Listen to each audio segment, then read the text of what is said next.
Well, where I'm from, the weather's even nicer than this. Sometimes even where I live, it's even hotter than this. When we have a good day, there isn't even a cloud in the sky.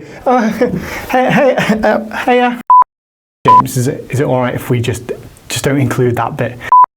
It's just a little bit embarrassing. So, people don't even need to see that bit.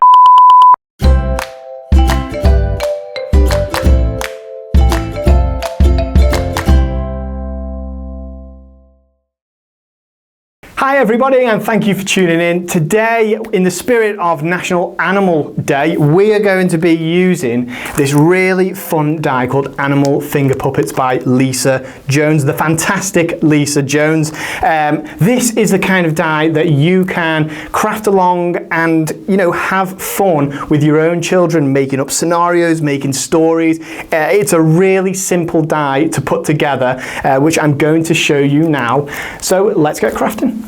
So we're going to start by cutting out just one of the characters that you can make with this die set. I will show you some variations on the character and different types of animals that you can make with this one die. It's very clever in the way it works like that. For me, this die set is absolutely perfect because I myself was a primary school teacher. I taught in various different year groups from you know, the very young children, year 1, year 2, all the way up to year 5, and every single year group enjoyed telling stories and crafting as well. And it's also, and this is where all my studying of teaching comes out, telling stories and creating narratives is a really fun way and effective way of teaching language skills, teaching storytelling skills, and various other things. So this is just a really, you know, valuable die set to me. Now, I've started by cutting just these two pieces. Now, this is the body of the animal, and this here is the head of the animal. Now, there are different choices for the body. You've got this front-facing style here, or we have, in fact, I've got a die-cut version of it here, the sideways facing body. So you'll notice these holes in here. Now these are for your children or young people, whoever you are crafting with, to put their fingers through at the end of these, because these are finger puppet dies, of course. So, you know, once you've cut them, the fun is endless. So your little ones can put their fingers through here and they act as the legs of the character. In this one, you're going to use either 4 fingers on one hand or 2 fingers on each hand to put through here and create your little play, as I wasn't doing earlier. Now, I've cut the body and head from the same colour here. I wanted to kind of just take you through the process of making this, just to get the point across of just how simple it is to put together. Here I started with the rich brown from the Festive collection, which has actually, as browns go, that is my favourite brown. Very rich, and then we've got a very slightly lighter brown here. This is going to be for the tuft of fur on my bear's chest, which is this one here. Now I'm also going to add in some pink for the rosy cheeks. I know bears don't have rosy cheeks, but this one is just a really nicely designed bear, and I think that the rosy cheeks are just perfect on one like this. They're very typical of Lisa Jones's illustrative design style, which people really love. So there we go, 1 cut through and 2 things cut. Now here's my little tuft. Here are the rosy cheeks. I do wish I had my die pick. In fact, I do have a die pick in my Tim Holtz bag.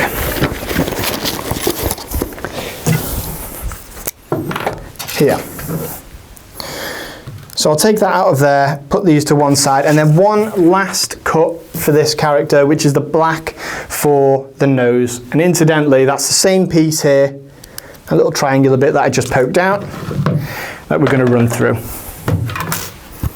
And there are various other little bits that you can add if you choose to make some of the other characters. And once I finish this, I'll show you the other characters because they're just brilliant. There we go. The nose is the only bit that fell out. How lucky am I? Okay, we can put my machine to one side now. And my die pick away. Now I'm going to use my tweezers because these are a bit fiddly. Well, they're not fiddly, they're just small parts, but I enjoy this process. Now, this is where that fine tip applicator on the glue comes in really handy, because you need to apply to these little bits here. But it's a fun process, and do you know what? It is accessible to children as well, and that's speaking as a professional educator. Doing things like this, putting stuff together, you know, they might not get it right the first time, because I know that my class, the children that I used to teach, if you asked them to glue a piece of A4 paper with, you know, a roll-on glue stick, that was almost impossible. So gluing these intricate parts is something that the adult might have to do sometimes. But that's fine, and the children can have a go until they are good, and that will develop dexterity. There we go, here's the nose going on. And then that is pretty much done. So there's my character. And his head is going to go on here. Oh, actually, do you know what? I've forgotten his little tuft. I'll add that right now. It's going to get cold without his hairy chest tuft.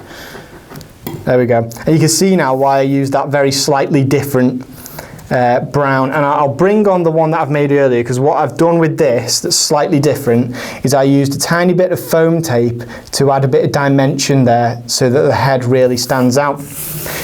And there we go. So that is all it takes to make one of the characters with this set. But as I mentioned earlier, you get all those different characters, and let's have a look at them, and we can name them as we go. I'm going to go sort of typical storytelling style.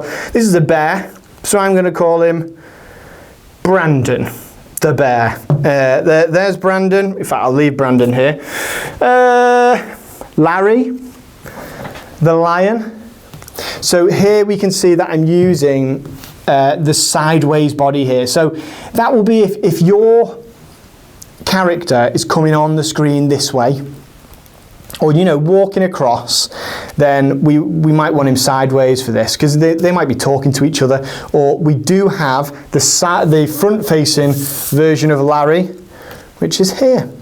And you can see there that Larry has got that nice lion's tail with all the tufts. And do you know what? The Sizzix cardstock colours lend themselves to these sort of characters perfectly, because they look great and they're very playful and sort of attractive to children. So there we are, there's Larry. Then we also have a few different variations on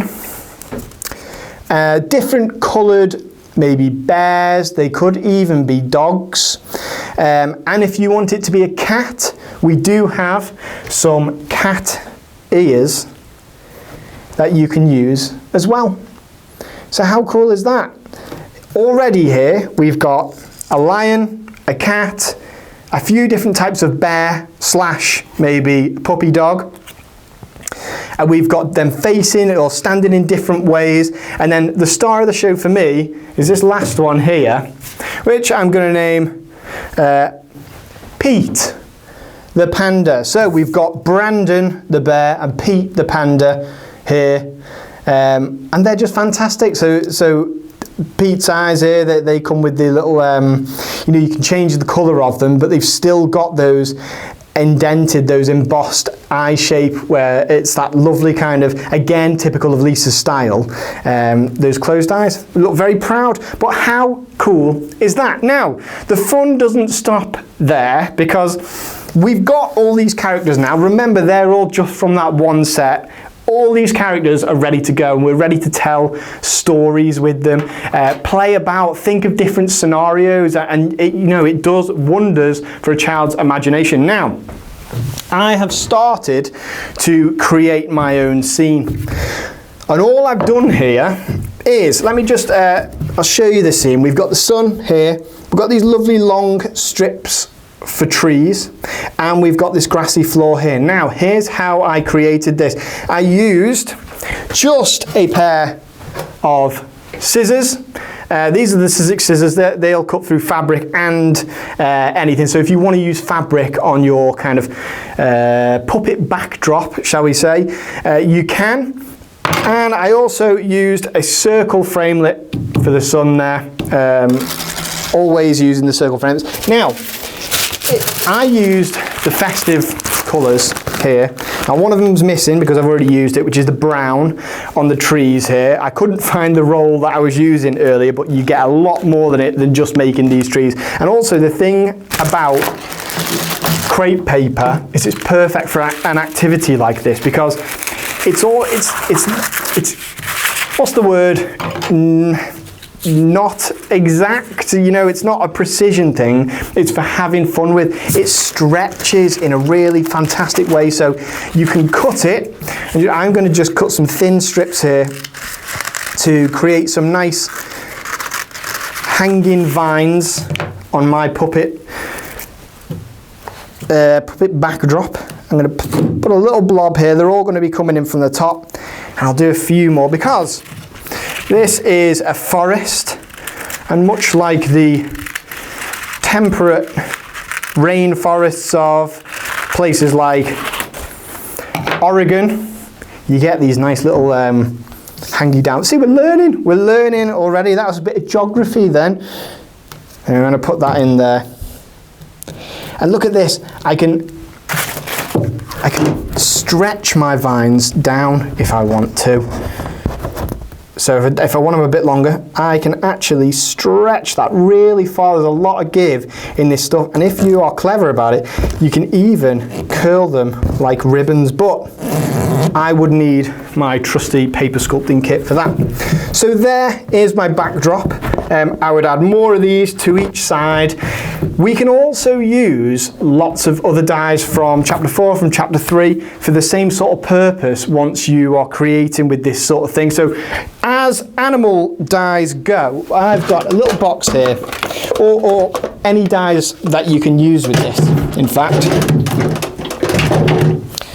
Now, this one here, this one is called Moon and Clouds. This is a great one. So have a look on the Sizzix website for these different dice. Now these clouds are perfectly sized for something like this. You could have a nighttime scene. And as you can see, this is a big die, so we're using this with felt. How cool is that? Moon, stars, you can have hearts. Maybe the characters fall in love. Aww. Here we've got Arctic animals. Now this is from chapter 4 as well. This is great. You might have a story, and as I was kind of looking at the dies that you could use with this, I thought a nice story would be maybe a penguin who gets lost and he's not in you know, the South Pole anymore. He is somewhere in the forest and he might meet a lion and they might be friends. Then we have, oh, this is a really cool one. This is Cozy Woodland. And you can see there, we've got a little owl. I like the thought of an owl sitting from a tree watching. And then maybe you could dress up some of your characters with these little elements. There's a nice little campfire. That's cool. And then finally, this one is called Harvest Squirrels. And again, these are perfect. Stylistically, these characters tend to fit in with each other because we've got all that embossed detail in the tail, you know, the veins on the trees there. But these little toadstools, imagine these toadstools all over your little forest scene that you've created, so that you and, you know, your young children can play, use your imagination, have some really cool creative adventures with these die sets. So thank you very much for watching. I hope you enjoyed my video for National Animal Day. Keep your eyes peeled for an upcoming video for National Space Week, where we are going to be having some fun with some more creative fun dies. And also, in the comments, I thought, why not tell me your favourite animal? My favourite animal, I guess I'd have to say, is a cat, because I have 4 cats at home. What is your favourite animal, James? Fox. A fox. Do you know what? With these die sets, I bet you could take one of these, and maybe with the ears like this of the cat, you could create a fox with this. So that's your weekend planned. Again, thank you so much for watching, and I will see you next time.